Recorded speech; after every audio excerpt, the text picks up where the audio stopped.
Kebijakan publik kerap kali menuai kritik. Hal ini dikarenakan karena kebijakan publik terlampau menarik, bahkan terkadang nyentrik.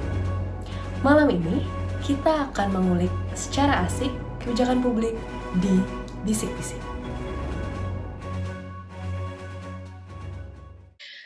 Selamat malam, kembali lagi bersama saya Diva di acara Bisik-Bisik.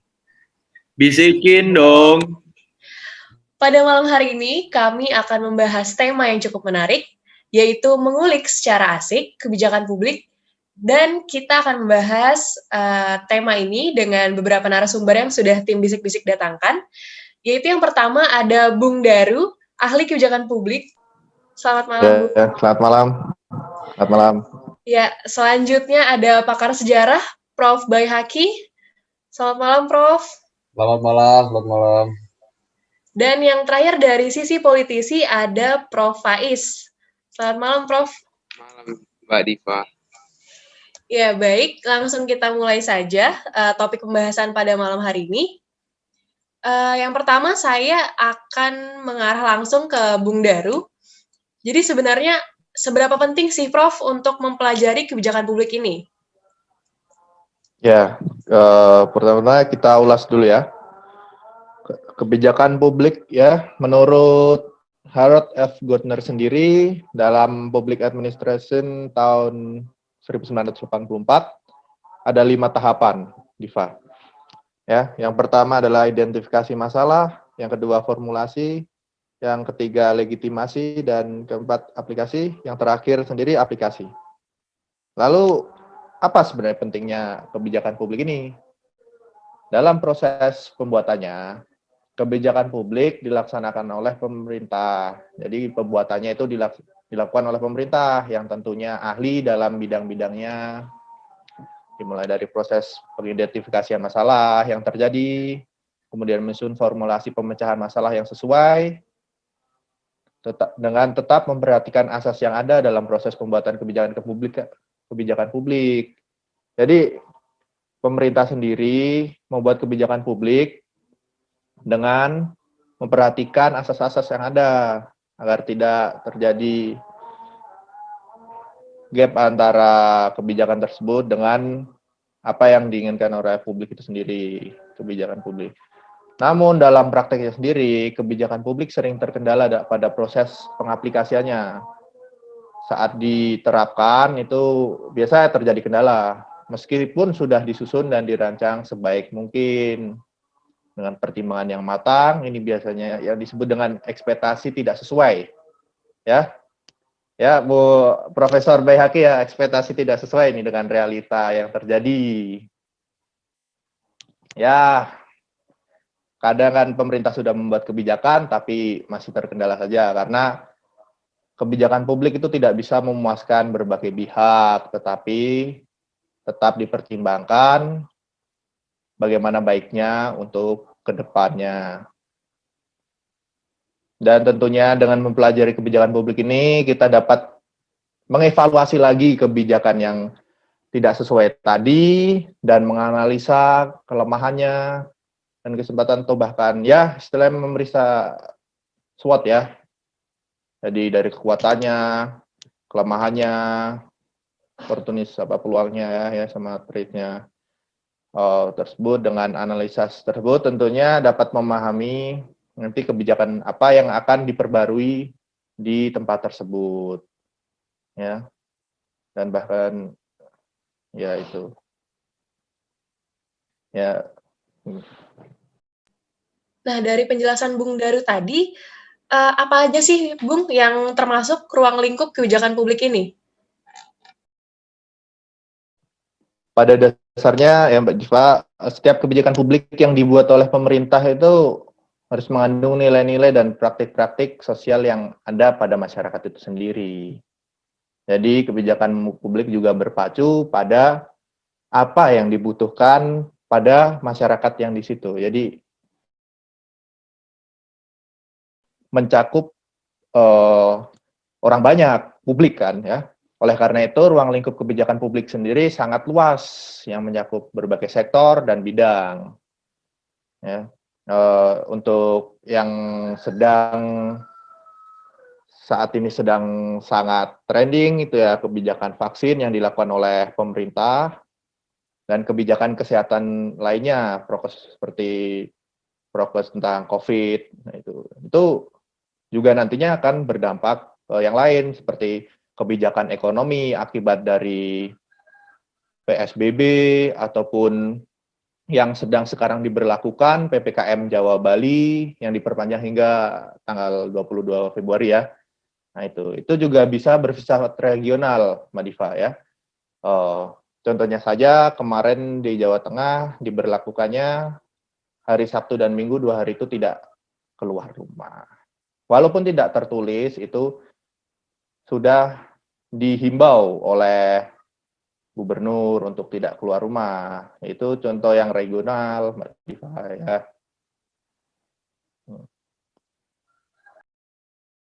Baik, saya mau beralih sebentar ke Prof. Bay.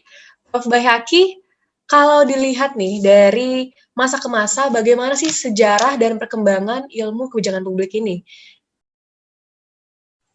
Ya, terima kasih Mbak Diva.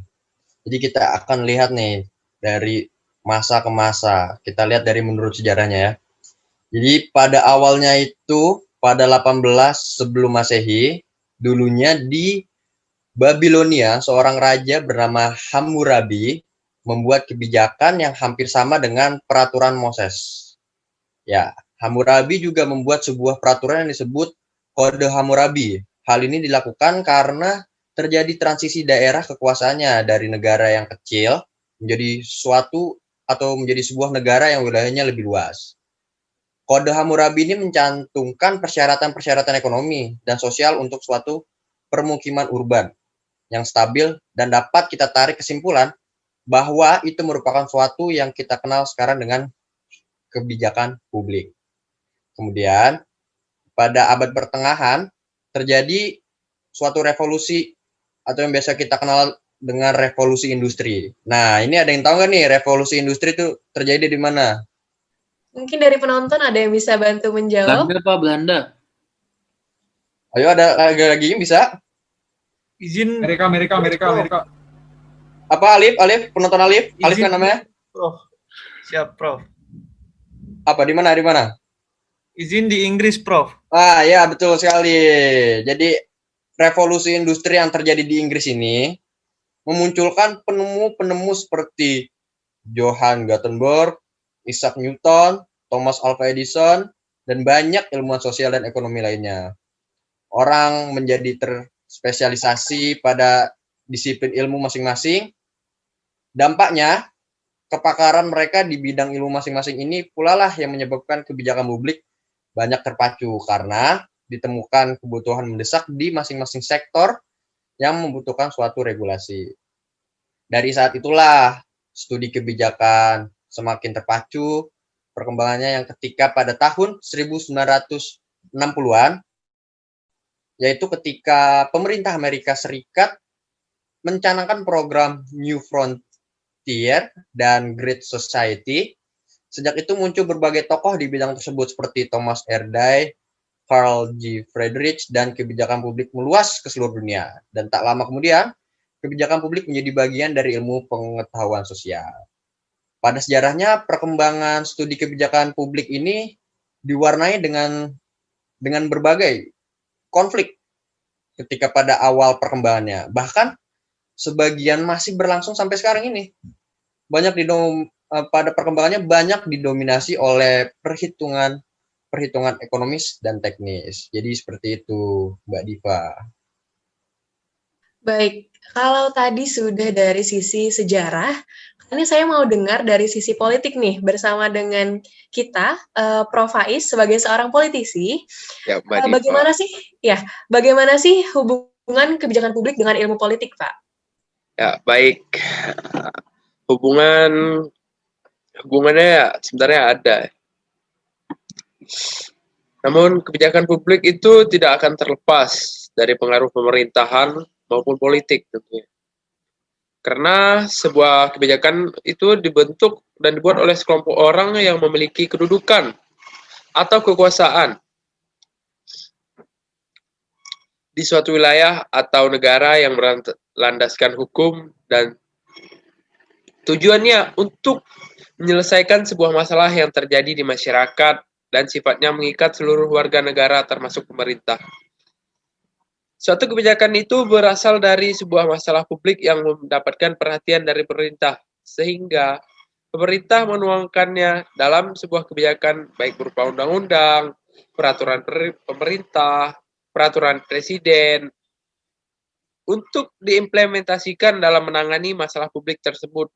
Ya, kita ambil contoh saja pada masa pandemi ini banyak sekali kebijakan-kebijakan publik yang diambil pemerintah kita ya. Kita sebagai pengamat ya tentunya hanya bisa mengamati ya. Kita tidak bisa mengambil kebijakan tersebut. Ya, itu urusan penguasa-penguasa yang ada di negara kita lah ya. Kalau Daru ya kita ketahui sendiri lah, kita kan hanya sebagai pengamat saja. Baik, baik. Untuk karakteristik kebijakan publik diawali dari kebijakan itu yang diformulasikan oleh para penguasa dalam suatu sistem politik, yaitu seperti anggota eksekutif, legislatif, maupun yudikatif, bahkan raja-raja dan penasihat sekalipun.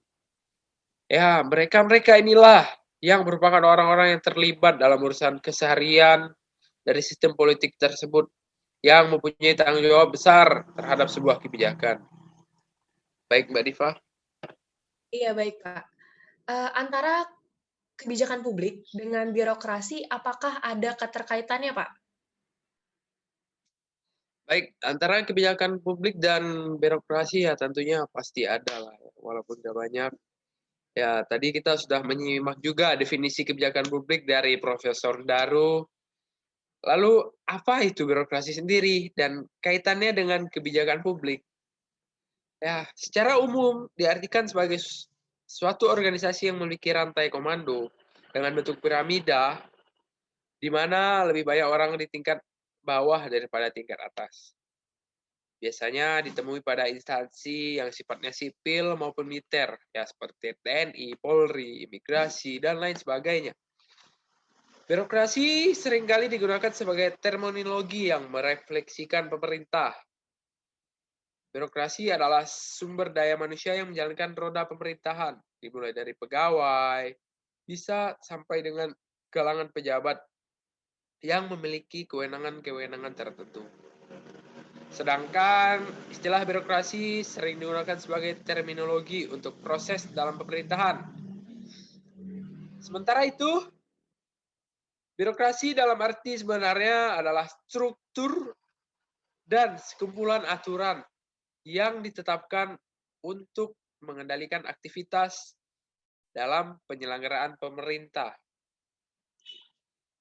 Ya, dapat kita simpulkan dari definisi-definisi tersebut, memberikan kita gambaran yang jelas bahwa kebijakan publik adalah sesuatu yang dinyatakan pemerintah untuk melakukan atau tidak melakukan suatu tindakan. Dengan demikian, kebijakan publik diartikan sebagai suatu rangkaian tindakan atau tidak melakukan tindakan yang dipilih penguasa atau pemerintah dalam menyelesaikan suatu masalah yang terjadi di Indonesia tentunya. Jadi pada saat ini sangat banyak kebijakan-kebijakan yang kita ambil. Jadi itu merupakan suatu tolak ukur dari pemerintahan Indonesia pada saat ini.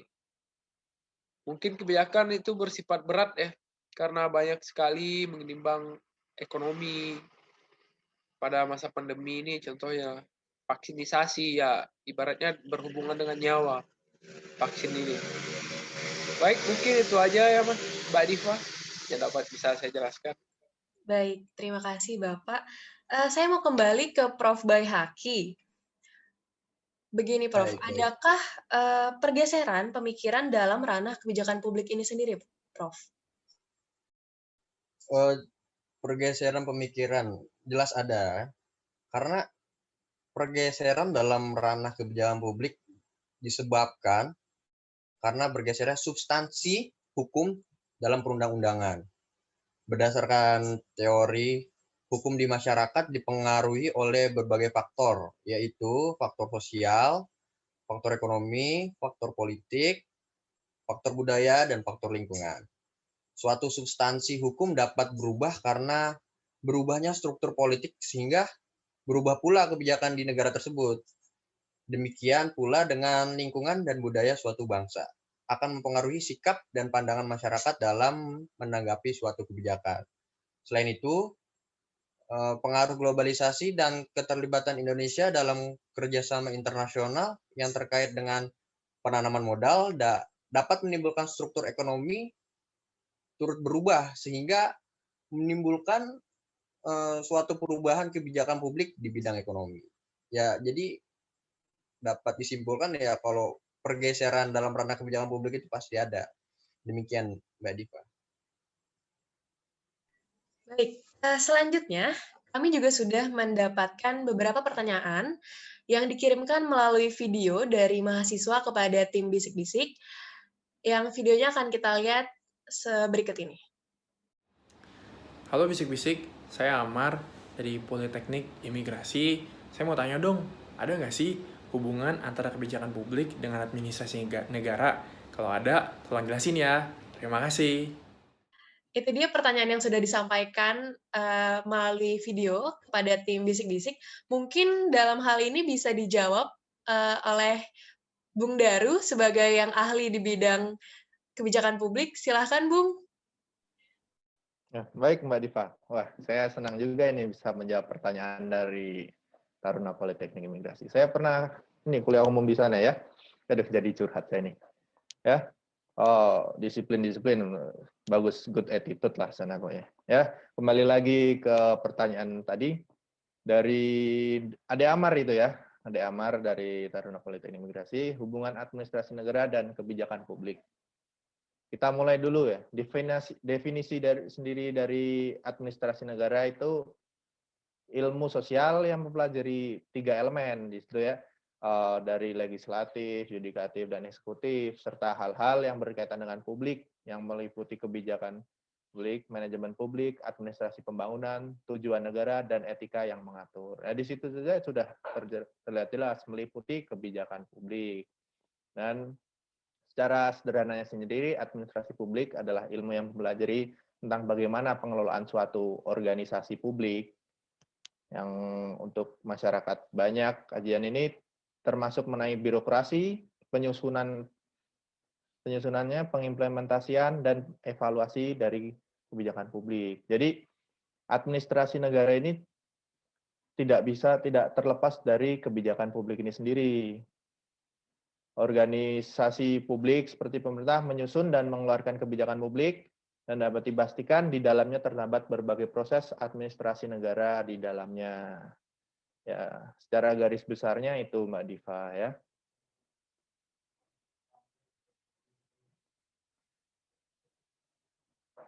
Baik, dengan berakhirnya jawaban dari Bung Dari tadi, maka berakhir pula acara kita pada malam hari ini. Namun izinkan saya sebelum menutup acara ini, mungkin menarik sedikit kesimpulan atau yang saya garis bawahi bahwa kebijakan publik adalah suatu kebijakan yang dikeluarkan oleh pemerintah yang dapat mempengaruhi setiap orang di suatu negara, seperti itu ya. Yang tujuannya adalah untuk mencapai kesejahteraan masyarakat melalui peraturan yang dibuat dan diatur oleh pemerintah. Bukan begitu, Bung Daru? Benar sekali, Mbak Diva ya. Ya, saya agak grogi sebenarnya ini menarik kesimpulan. Emang ini Profesor Bayaki sama Profesor Faiz ini bikin grogi nih ya. Iya, pakar-pakarnya luar biasa pada malam hari ini ya. Bapak-bapak ini. Iya, baik. Terima kasih untuk para narasumber yang telah hadir pada malam hari ini. Dan juga terima kasih untuk penonton yang sudah berpartisipasi di acara malam ini bersama Bisik-Bisik. Jangan lupa untuk selalu menyaksikan acara Bisik-Bisik di YouTube channel Administrasi Keimigrasian B setiap hari Minggu pukul 7 malam. Dan sampai bertemu minggu depan di Bisik-Bisik. Bisikin dong.